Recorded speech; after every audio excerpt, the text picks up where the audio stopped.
வணக்கம் friends, welcome to mini kitchen. இன்னைக்கு நம்ம செய்ய போகிறது சிலோன் பரோட்டா.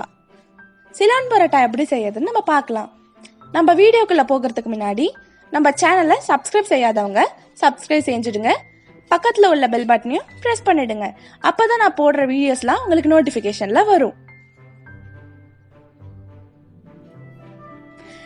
தேவையான பொருட்கள்: மைதா, உப்பு, சர்க்கரை, பால் 1 கப், எண்ணெய் தேவையான அளவு. ஃபர்ஸ்ட் நம்ம மைதால தேவையான அளவு உப்பு சேர்த்துக்கலாம். அப்புறம் நம்ம பரோட்டா கிறிஸ்பியா வரணுன்றதுக்காக 1 டேபிள் ஸ்பூன் சர்க்கரை சேர்த்துக்கலாம்.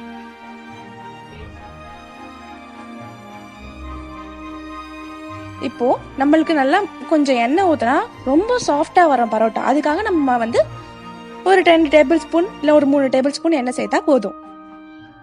இப்போ நம்ம பால் சாஃப்டாகவும் ரொம்ப நல்ல லேயராக பிரிக்கவும் முடியும். அதனால நம்ம பால் சேர்த்துக்கிறோம். அப்புறம் தேவையான அளவு தண்ணி சேர்த்து நல்லா பிசைஞ்சு வைக்கலாம்.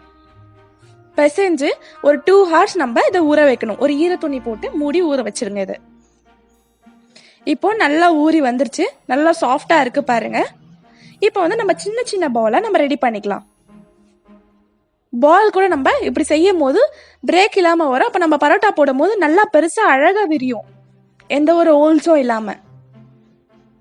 பாருங்க, நான் இன்னொரு வாட்டி பண்ணி காமிக்கிறேன்.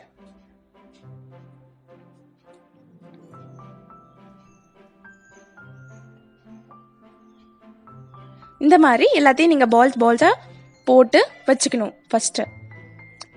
அப்புறம் நம்ம எது போட போறோமோ, நீங்க உங்க வீட்டுல மார்பிள்ல அப்படியே போடுறதா இருந்தா அதுல ஃபர்ஸ்ட் எண்ணெய் பூசிக்கிட்டு இந்த பால் மேலேயும் கொஞ்சம் எண்ணெய் தடவிட்டு ஃபர்ஸ்ட் கையிலே ப்ரெஸ் பண்ணுங்க. நீங்க எவ்வளவு விரிக்க முடியுமோ நீங்க கையிலே விரிங்க. அப்புறம் நம்ம சப்பாத்தி ரோலர் வச்சு நல்லா மெலிசா நம்ம விரிக்கணும். இப்போ பாருங்க எவ்வளவு மெலிசா விரிக்க போறேன்ட்டு.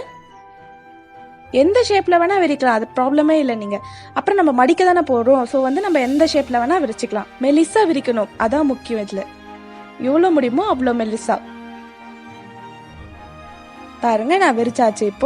இப்போ அது மேல லைட்டா எண்ணெய் பூசிட்டு இப்போ புடவை எப்படி மடிப்பீங்க அதே மாதிரி இப்போ மடிச்சுக்கலாம். இழுத்து இந்த சைடு இப்போ இழுத்து மடிச்சுக்கலாம்.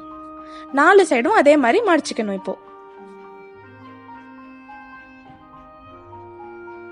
நீங்க எந்த ஷேப்ல வேணா மடிச்சுக்கலாம். நான் இப்போ ரெக்டாங்கிள் ஷேப்ல மடிச்சிருக்கேன்.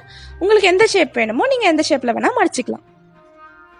பாருங்க, இப்போ நம்ம பேன்ல போட்டு தவால போட்டு நம்ம இப்போ திருப்பி எடுக்க போறோம். இப்போ நம்ம 1/2 டேபிள் ஸ்பூன் எண்ணெய் ஊத்தி இப்போ நம்ம இதை திருப்பி எடுத்துக்கலாம்.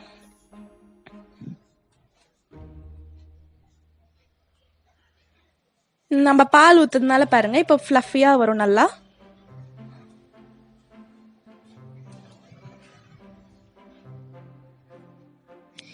இது எவ்வளவு ஈஸியா செஞ்சு முடிச்சிடலாம் பாருங்க. நம்ம எப்பவுமே ஒரே நார்மல் பரோட்டாவே சாப்பிட்டு பழகிடுச்சுன்னா நம்ம இது மாதிரி டிஃப்ரெண்டா ட்ரை பண்ணோம்னா நம்ம சிலோன் பரோட்டா ட்ரை பண்ணலாம். ரொம்ப நல்லா இருக்கும். இப்போ இன்னொரு டைம் உங்களுக்காக நான் போட்டு காமிக்கிறேன். நல்லா ஃபர்ஸ்ட் அந்த பால் எடுத்து வச்சு மெலிசா நம்ம திரட்டிக்கணும். இப்போ எவ்வளவு மெலிசா பண்ண முடியுமோ அவ்வளவு மெலிசா பண்ணிட்டோம். இதுக்கு நம்ம சைட் டிஷ் வெஜிடேபிள் குருமா, பன்னீர் பட்டர் மசாலா, சென்னா மசாலா, இல்லைன்னா கடாய் பன்னீர், இந்த மாதிரி எது வேணா நம்ம சாப்பிடலாம். ரொம்ப நல்லா இருக்கும். இதுக்கு அதுக்கான லிங்க் கீழே உள்ள டிஸ்கிரிப்ஷன் பாக்ஸ்ல நான் கொடுத்துருக்கேன். இப்ப பாருங்க, நம்ம தேவையான அளவுக்கு நம்ம ஷேப் எடுத்துக்கலாம். எவ்வளவு வேணா எப்படி வேணா. நான் திரும்பவும் ரெக்டாங்கிள் ஷேப்ல எடுத்திருக்கேன். இப்போ திரும்பவும் பேன்ல போட்டு நம்ம 1/2 டேபிள் ஸ்பூன் எண்ணெய் ஊற்றி திருப்பி எடுத்துக்கலாம்.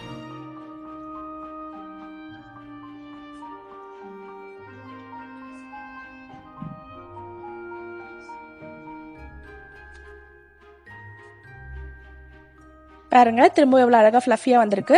இப்போ நம்ம இது பால் ஊத்துறதுனால ரொம்ப ஈஸியா பிரிக்க முடியுது. பாருங்க, உங்களுக்கு நான் பிரிச்சு காமிக்கிறேன் எவ்வளவு மெலிசா வந்திருக்குன்னு. பாருங்க, சுவையான சிலோன் பரோட்டா ரொம்ப சாஃப்டாவும் டேஸ்டியாவும் நம்மளுக்கு இருக்கும். நம்ம பண்ணிட்டோம். இப்போ மினி கிச்சனை சப்ஸ்கிரைப் செய்யுங்க, லைக் பண்ணுங்க, ஷேர் பண்ணுங்க, கீழே உள்ள பெல் பட்டனை பிரஸ் பண்ணுங்க.